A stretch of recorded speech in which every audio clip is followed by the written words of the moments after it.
Sir, pwede ba isaula ko muna sa'yo yung cellphone ko? Inday, kakabali mo lang kahapon.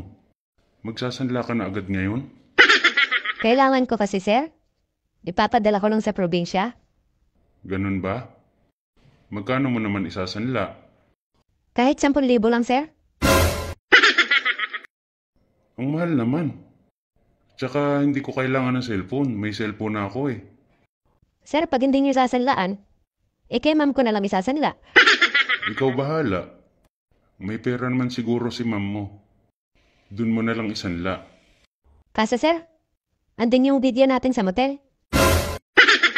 Ano ka ba naman, Inday? Di ba sabi ko sa'yo, pag kailangan mo ng pera, magsabi ka lang.